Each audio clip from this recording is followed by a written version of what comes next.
छत्तीसगढ़ के कोने कोने से आए हमारे कांग्रेस के जाबाज सिपाहीगण, आप सबका मैं अभिनंदन करता हूं, स्वागत करता हूं कि आप मनरेगा के इस संग्राम के अवसर पर यहाँ आए। हम सबको आपने बल दिया, आप सब ने हमको साहस दिया, उसके लिए मैं आपका बहुत बहुत स्वागत करता हूं। आदरणीय हमारे महामंत्री सचिन पायलट जी,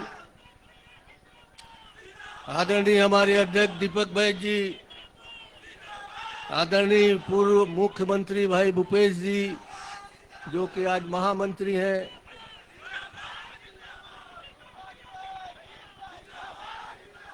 भाई संपत जी, भाई जहांगीर जी, आदरणीय जरिता जी, भाई गेंदू जी, प्रदेश के सभी पदाधिकारीगण, सभी हमारे विधायकगण, पूर्व मंत्रीगण, महिला कांग्रेस के सभी पदाधिकारी, सेवा दल के सभी अधिकारी, एनएसवाई के पदाधिकारी, युवक कांग्रेस के पदाधिकारी, जिला अध्यक्षगण, ब्लॉक के अध्यक्षगण, तहसील के अध्यक्षगण, सभी प्रकार के लोग यहाँ उपस्थित हैं। भाइयों बहनों, आज रायपुर की सड़कें गवाह है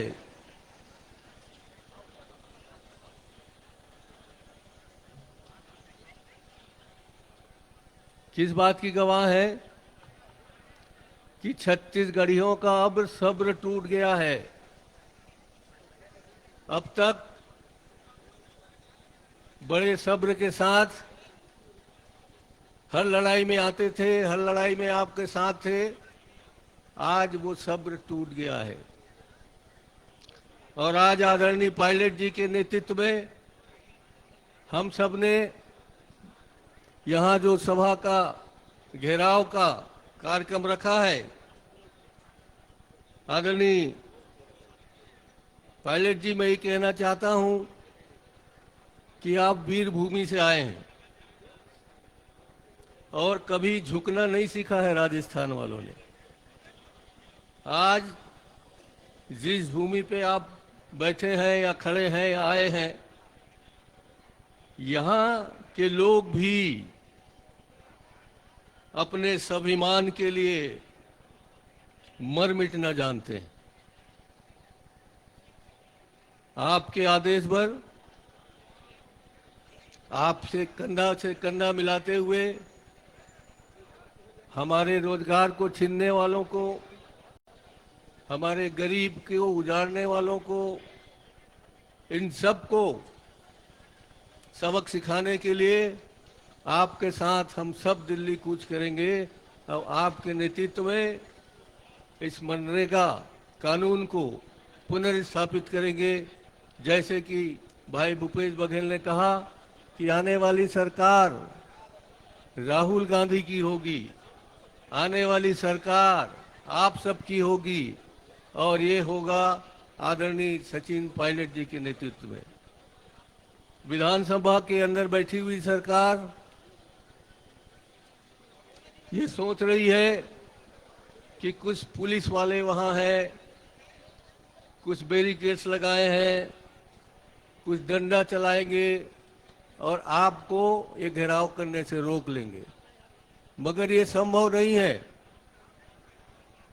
वो संभव इसलिए नहीं है कि आप गरीबों के साथ आए हैं, आप गरीबों के लिए आए हैं, आप उस वंचित साथियों के लिए आए हैं जिनके काम को केंद्र सरकार ने रोक दिया है। तो गरीब की दुआएं, गरीब का आशीर्वाद, गरीब का साथ और गरीब का हाथ आपके साथ है, इसलिए आप हमेशा विजयी रहेंगे, हमेशा आप आगे रहेंगे। आज हम लोगों को वहां बोलने नहीं दिया गया, विधानसभा में हम बहिष्कार करके आ रहे हैं क्योंकि वहां गरीबों की बात सुनाई नहीं देती, मजदूरों की बात सुनाई नहीं देती।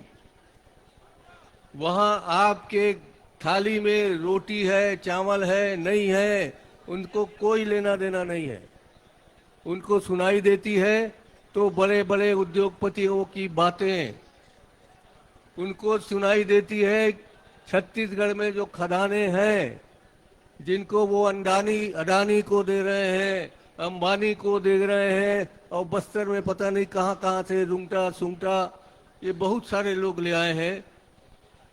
ये बात वो बहुत अच्छी तरीके से सुनते हैं। जहां भी आपने गरीब की बात की, गरीब की हक की बात की, गरीब की नौकरी बच्चों को देने की बात की, उस दिन आपका विरोध करने के लिए खड़े हो जाते हैं। ये मसला सिर्फ नाम बदलने का नहीं है। नाम तो बदलते ही रहते हैं। हमारे इंदिरा जी का भी नाम बदला, हमारे नेहरू जी का भी नाम बदला। उनको इस तरह से काम करने में मजा आता है, मगर इस बार उनने नाम के साथ नीति भी बदली है और नियत भी बदली है। नीति ये बदली है कि जो गरीब आदमी गांव में बैठ के अपना काम मांग सकता था, जो काम का अधिकार था, जो काम अपने मन का कर सकता था, जो काम अपने तालाब बनाने के लिए, कुएं बनाने के लिए, खेत के पार बनाने के लिए कर सकता था, उस अधिकार को छीनकर उनने सीधे केंद्र सरकार के हाथों में दे दिया। अब वो काम यहाँ बैठ के नहीं पाएगा, वो काम वहां बैठ के पाएगा जिनको केंद्र की सरकार आदेश करेगी, निर्देश करेगी। नियत इसलिए बदली गई कि उनका नियत कभी गरीबों के साथ रहा ही नहीं। हम लोग महात्मा गांधी के चेले हैं, उनके बेटे हैं, वो हमारे राष्ट्रपिता हैं। हम उनके साथ रहे हैं, उनसे सीखे हैं कि गरीब के आंसू में, गरीब को आंसू को पोंछना एक बहुत बड़ा पुण्य का काम है। हम लोग गरीब के आंसू पोंछने वाले दल के हैं, इसलिए हम गरीब के साथ रहते हैं। हम मजदूरों को काम दिलाने के पक्ष में हैं, इसलिए हम हमेशा उनके साथ रहते हैं। हम गरीबों के बच्चों को पढ़ाने के लिखाने के पक्ष में हैं, इसलिए हम आप उन साथ खड़े हैं। और हम जीवन भर, जीवन पर्यंत, मरते तक गरीबों के लिए जिएंगे, गरीबों के लिए मरेंगे और गरीबों के साथ ही हमेशा खड़े हुए दिखेंगे। ये बातें उनको अच्छी नहीं लगती। आप गरीब की बात करो, अच्छी नहीं लगती। वो बड़े बड़े उद्योगपतियों की बात करते हैं। जैसे आज एक बड़ा, जैसा भैया बता रहे थे कि वो अंतरराष्ट्रीय जगत में भी जो रूस हमारा साथी था, जहां से पेट्रोल आते थे, डीजल आते थे, छोड़ दिया। क्यों छोड़ दिया? क्योंकि अमेरिका ने कहा, बड़ा आदमी है वो, हाथ दबा हुआ है, एस्टीन के फाइल से हाथ दबा हुआ है, और वो मजबूरी में इस तरह से निर्णय लेके आज गैस का भी दाम बढ़ा दिए, कल डीजल का दाम बढ़ जाएगा और कल हम सब गरीब हो जाएंगे उनके सामने। वो जो नरेंद्र मोदी है, वो चाहता है कि इस देश में गरीबों की संख्या बढ़े, गरीबी बढ़े, और गरीब और अमीर के बीच में इतनी बड़ी खाई बन जाए कि आप उसको पाट न सकें। हम लोग, कांग्रेस के लोग, हमेशा इस खाई को पाटने के लिए नए नए नीति बनाए हैं, नए नए कानून बनाए हैं, मगर वो लगातार इस नीति को काटने के लिए पहले किसानों के नाम से कानून बनाया, हमारे मजदूरों को किसी ने कानून बनाए थे, उसको उनने समाप्त किया। आज न मजदूरों की सुरक्षा हो रही है, न रक्षा हो रही है। वो तो ऊपर वाले का करम है, ऊपर वाले की कृपा है कि उन किसानों को जिन्होंने अपना बलिदान देकर अपना नियम और कानून बदलवाया, ये सिर्फ ईश्वर की कृपा है, भारत माता की कृपा है।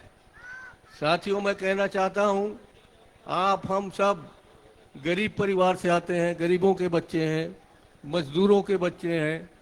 उनके बच्चे हैं जो यहाँ से पलायन कर करके असम जाते हैं, दिल्ली जाते हैं, बॉम्बे जाते हैं, विदेश जाते हैं, खाड़ी देश में जाते हैं। आज हम लोग उनके बच्चे हैं।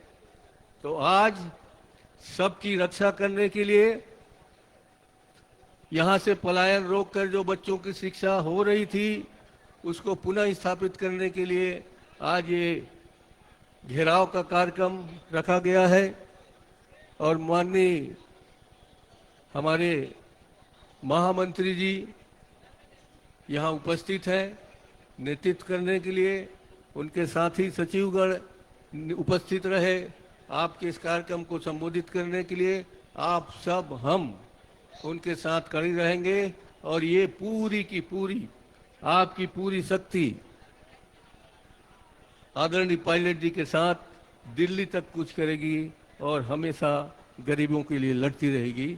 आपसे यही वादा लेने के लिए मैं खड़ा हुआ हूँ। समय कम है इसलिए आप सबको प्रणाम करता हूँ, आपका धन्यवाद देता हूँ। बहुत बहुत जय हिंद, जय छत्तीसगढ़, जय मनरेगा।